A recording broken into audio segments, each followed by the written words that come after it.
Hey everyone, welcome to biology eighties. CBSE board exam 2021 preparation के under मैंने फरवरी से लेकर जून तक क्या स्ट्रैटेजी होनी चाहिए इस पर वीडियो अपलोड ऑलरेडी कर दी है। उस वीडियो का लिंक इस वीडियो के डिस्क्रिप्शन में मैं आप सभी को प्रोवाइड करा दूंगी।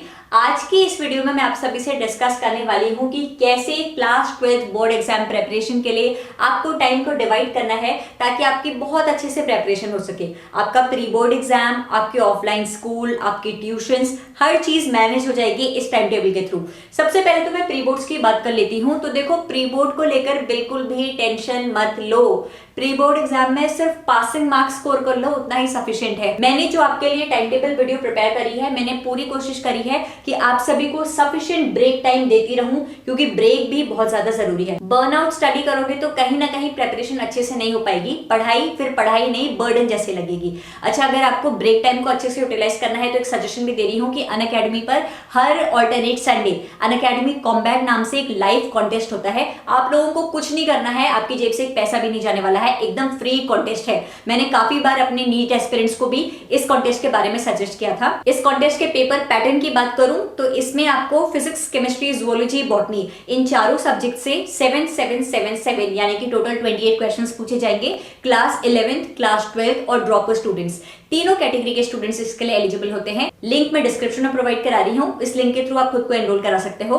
75 मिनट्स का एक कॉन्टेस्ट होगा। इस संडे 7 फरवरी को सुबह 11 बजे से कॉन्टेस्ट हो रहा है। क्लास 11th, 12 और ड्रॉपर स्टूडेंट का क्या सिलेबस है मैं आपको स्क्रीन में शो करा रही हूँ। सिर्फ 75 मिनट्स का एक कॉन्टेस्ट है और इस कॉन्टेस्ट में अगर आप लोग टॉप 3 रैंकर्स में आते हो तो आपको अनअकैडमी का 1 मंथ का प्लस सब्सक्रिप्शन एकदम फ्री में मिलेगा। रैंक 4 से लेकर रैंक 50 तक के बच्चों को अमेजॉन के 1000 रुपीज के वाउचर्स मिलेंगे, तो शॉपिंग कर लेना। जैसे ये कॉन्टेस्ट खत्म होगा, अनअकैडमी के टॉप एजुकेटर्स वीडियो सोल्यूशन के जरिए आप लोगों को इस टेस्ट का सोल्यूशन प्रोवाइड कराएंगे। तो आप लोग इस कॉन्टेस्ट में पार्टिसिपेट करो, एकदम फ्री में है, आप लोगों को रिवॉर्ड भी मिलेगा। बायोलॉजी एटीज इनवाइट कोड आपको टाइप करना है। इस कॉन्टेस्ट का लिंक इस वीडियो के डिस्क्रिप्शन में है। अगर आप लोग फ्यूचर में सोचते हो कि अनअकैडमी का सब्सक्रिप्शन लेते हुए आपको पढ़ाई करनी है तो biology@ease कोड अप्लाई करना, 10% डिस्काउंट भी मिलेगा। अब आते हैं हमारे टाइम टेबल पर। मेरे टाइम टेबल के अकॉर्डिंग आप लोगों का दिन शुरू होगा सुबह के 5:30 बजे। अब सर्दियां भी चली गई हैं तो प्लीज ये एक्सक्यूज मत रखना कि सुबह जल्दी नहीं उठा जाता है। बोर्ड एग्जाम सर पर है, पढ़ाई करनी है, अच्छे नंबर लाने हैं, सुबह जल्दी उठना ही उठना है।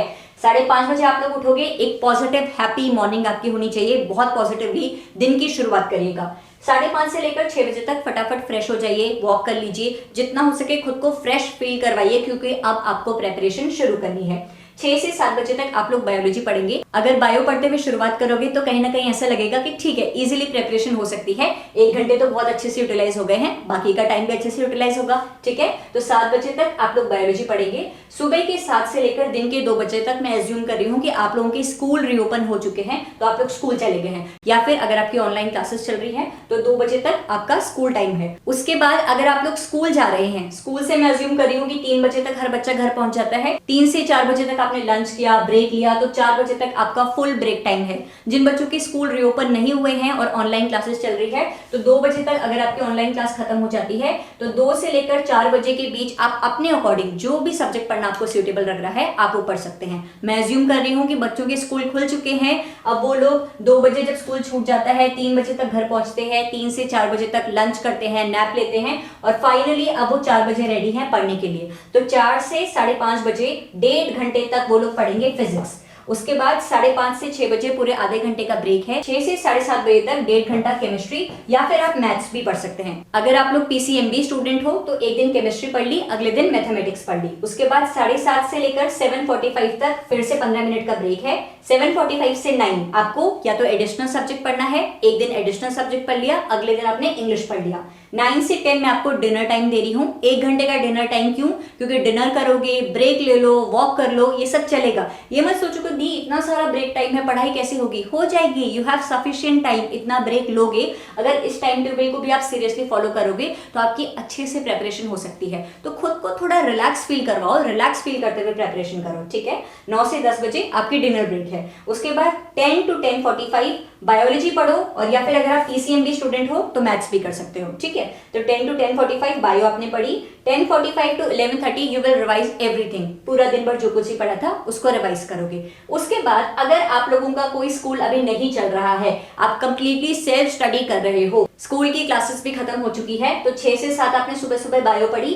अब 7 से 8:30 बजे ये दूसरा टाइम टेबल है, ये टाइम टेबल हो चुका है जहां पर मैंने अज्यूम किया है कि आपकी ऑनलाइन क्लासेस चल रही हैं या फिर स्कूल रीओपन हो चुके हैं, तो आपको ये वाला टाइम टेबल फॉलो करना है। अगर आपकी स्कूल की एकदम छुट्टी हो गई है, स्कूल की तरफ से एकदम सिलेबस कंप्लीट हो चुका है, तो सेल्फ स्टडी वाले बच्चे अब ये टाइम टेबल फॉलो करेंगे। 6 से 7 बजे बायोलॉजी, सुबह के 7 से 7:30 आप केमिस्ट्री पढ़ेंगे, या फिर पीसीएमबी स्टूडेंट हो तो एक दिन केमिस्ट्री एक दिन मैथमेटिक्स। 8:30 से 9:30 free time, break time, fresh हो जाइए, नहाइए धोइए, ब्रेकफास्ट करिए। 9:30 से 11:30 फिजिक्स, 11:30 से 12 बजे ब्रेक, 12 से 2 इंग्लिश, एक दिन इंग्लिश अगले दिन एडिशनल सब्जेक्ट, 2 से 3 आपका लंच ब्रेक होगा, 3 से 4:30 बायोलॉजी, या फिर अगर आप पीसीएमबी स्टूडेंट हो तो थोड़ी देर बायो पढ़ ली और फिर मैथ्स कर ली। 4:30 से 5 ब्रेक टाइम, 5 से 6:30 एक दिन इंग्लिश अगले दिन एडिशनल सब्जेक्ट। देखो आप ऐसा भी कर सकते हो कि 12 से 2 आपने इंग्लिश पढ़ी, फिर उसके बाद 5 से 6:30 एडिशनल सब्जेक्ट पढ़ लिया, या फिर ऐसे भी कर सकते हो दोनों टाइम पर आपने इंग्लिश पढ़ ली, अगले दिन दोनों टाइम पर एडिशनल सब्जेक्ट पढ़ लिया, ठीक है। 6:45 से लेकर 8 केमिस्ट्री, 8:15 to 9 PM फिजिक्स, या फिर अगर आपका मन कर रहा है कि मैथ्स करनी है तो मैथ्स कर ली, अगर आप पीसीएमबी स्टूडेंट हो। फिर उसके बाद 9 से 10 आपका डिनर ब्रेक, 10 to 10:45 बायोलॉजी, और लास्ट 10:45 से लेकर 11:30 पूरे दिन भर जो कुछ ही पढ़ा था उसको रिवाइज करोगे। लास्ट के 15 मिनट, सोने से पहले के 15 मिनट आपको कैसे यूटिलाइज करने हैं, 11:30 से लेकर 11:45 तक, 11:45 तक आप लोग अगले दिन की प्लानिंग करोगे कि अगले दिन मुझे क्या टॉपिक्स कवर करने हैं, किस चैप्टर से क्या मैं पढ़ने वाला हूं, कितने क्वेश्चंस सॉल्व करने का मैं टारगेट रखने वाला हूं। तो सोने से पहले आखिर के 15 मिनट आप लोग नेक्स्ट डे की प्लानिंग करोगे, ताकि जब नेक्स्ट डे शुरू हो आप लोग एक सेकंड भी ये सोचने में वेस्ट न करो कि मैं क्या पढ़ूं। और वीकली टारगेट रखते हुए पढ़ाई करना। मेरे अकॉर्डिंग आपका मिनिमम वीकली टारगेट होना चाहिए कि एक हफ्ते में आपका फिजिक्स का 1, बायो के 2, केमिस्ट्री का 1, इंग्लिश के 2, और आपका एडिशनल सब्जेक्ट जो कोई भी है, home science, physical education, computer science, जो भी आपका एडिशनल सब्जेक्ट है उसका एक चैप्टर हो जाना चाहिए विद इन 1 वीक। अगर आप लोग पीसीएमबी स्टूडेंट हो तो फिजिक्स, केमिस्ट्री, बायोलॉजी चारों सब्जेक्ट का एक एक चैप्टर, इंग्लिश के 2 चैप्टर और एडिशनल सब्जेक्ट का 1 चैप्टर हो जाना चाहिए विद इन 1 वीक। तो वीकली टारगेट रखते हुए प्रिपरेशन करो।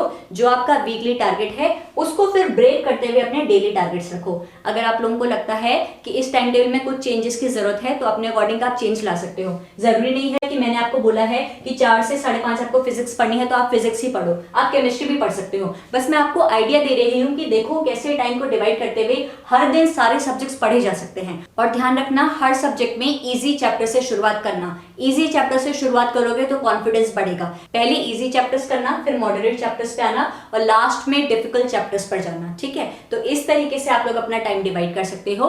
इसके अलावा सीबीएसई क्लास 12 से लेकर कोई भी रिक्वेस्ट है, किसी भी वीडियो की डिमांड है तो प्लीज मुझे कमेंट सेक्शन में जरूर बताइएगा। अगर आपको लगा कि ये टाइम टेबल वीडियो आप लोगों के लिए हेल्पफुल थी तो please hit the like button and subscribe to my channel for the upcoming videos. Thank you so much for watching this video.